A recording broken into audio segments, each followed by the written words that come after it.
xeyriyyətçilik, insansevərlik, mərhəmət, Azərbaycan xalqının mentalitetinə, mədəniyyətinə, əsrlər boyu formalaşan ənənələrimizə xas olan ən gözəl keyfiyyətlərdən biridir. Və bugün biz Heydər Əliyev Fondu olaraq bu ənənələri davam etməyə çalışırıq. Hər bir insanın yəqin ki öz yaşam fəlsəfəsi var. Və hökm deyil ki, bu fəlsəfəni o sözlərlə izah etsin. Onun hərəkətlərində, əməllərində istər-istəməz o özünü bir üzə verəcək.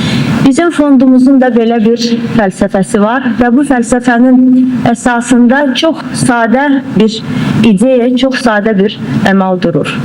İnsanlara yaxşılıq etmək. Əgər hər bir insan nəinki çətin anlarında, gündəlik həyatında özünə qarşı xoş münasibəti hiss etsə, o onun ömrünü başqa bir məna ilə doldurmağa qadirdir.